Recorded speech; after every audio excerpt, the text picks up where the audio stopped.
coffee, tea, and rum. One day the tonguing is done, take our leave and go. At a fair in the sun town, her hair was blonde and this was around.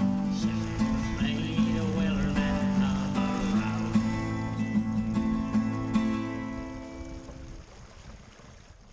I wouldn't think a lot of trailer boats have been launched here. Maybe a couple of aluminum john boats, if anything. This isn't really a ramp. All it is just an old road. It's a pretty shallow incline, but I've got four-wheel drive, so I think I can get the boat out to good water. All right, this may seem like kind of an odd thing to do, but I'm gonna wade my rudder out here and figure out if we have good enough water that it's going to be worth going ahead and shipping the rudder before I launch. It's close. The asphalt of this road seems to extend about 50 to 100 yards out into the water, but it is a very gentle slope.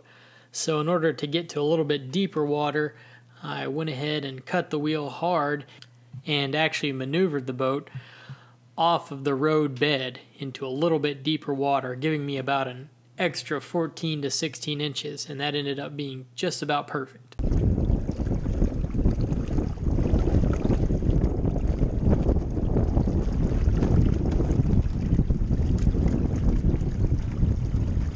It was blowing a steady 12 to 14 mile an hour, so I decided to run under just the main and leave the mizzen behind at camp.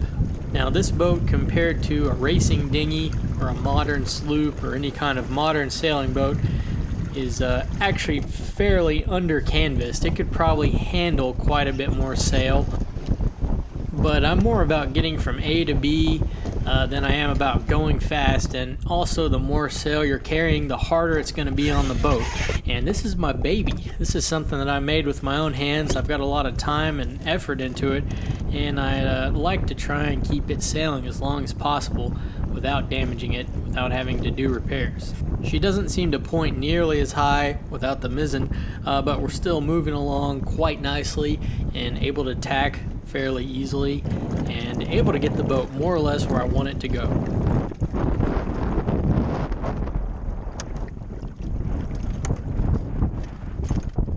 Well, since I've happened to land here, might as well go up and show you this old cemetery up on this hill. I think it's right here. Right here somewheres. It's only a couple graves, but I think it's really old if I remember.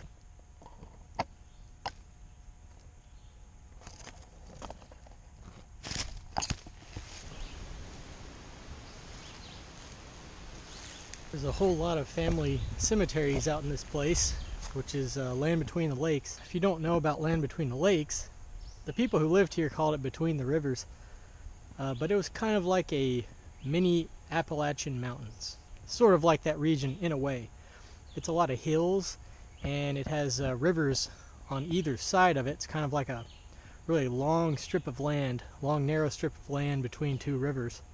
Whenever they built the dams and flooded the rivers to make what they call Kentucky Lake and Barkley Lake, which is really the Tennessee River and the Cumberland River, a lot of people had to move out. They ended up evicting the residents from their family farms and homesteads that a lot of them had inherited from ancestors dating back to the Revolutionary War.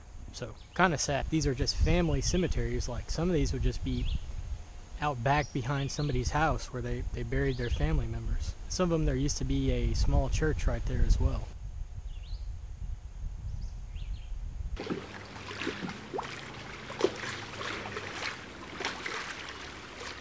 I find this canoe paddle to be extremely handy and practical.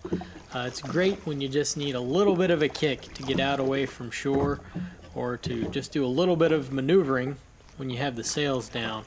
And this paddle, I believe, was actually my grandfather's, who was an avid canoer, and I think it must be spruce. It's a very light paddle, happens to be just the right height. When I got it, my grandmother brought it out of storage. The only thing wrong with it, well, it could use a paint job, but other than that, the tip of the blade was kind of rotting, so I just cut out about an inch off of the length of the blade, and it's still perfectly serviceable.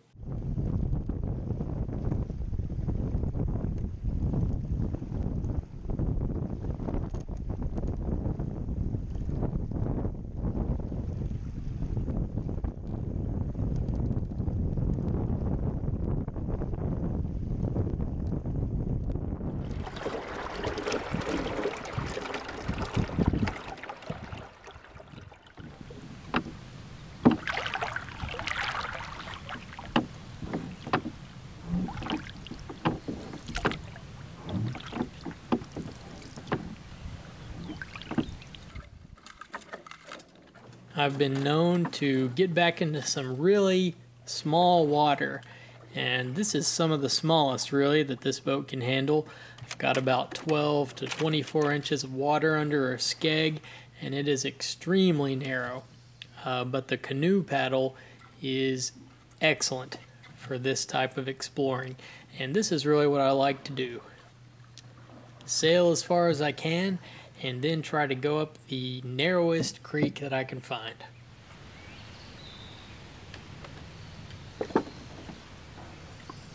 So now I've rowed back here in a little creek, not very far away from the camp, and had to remove the top of the mast, two-piece mast. I've had to remove the top of it so I can get back in here under the trees and unship the rudder and pick up the centerboard, but I had to do all of that anyways in order to tie the boat up for the night. To me, it's like the perfect size boat. I've been through a lot of fiberglass dinghies and some bigger boats.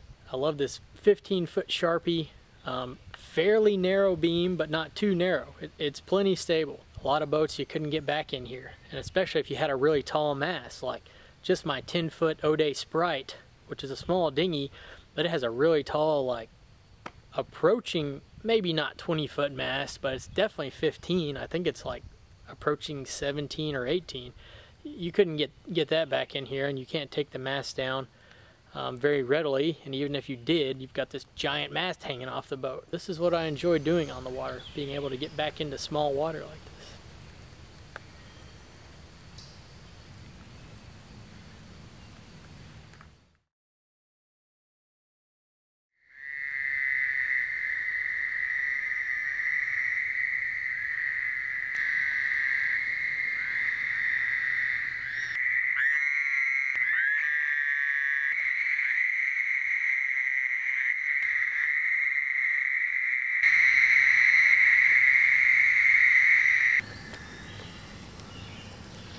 It's 7:30 a.m. Just woke up. This is my abode for the night, and I have to be level and flat to sleep, so you can see I just drove the back wheels up on a stick there to level her out, and that worked quite nicely. I was about perfectly level. Felt like it to me.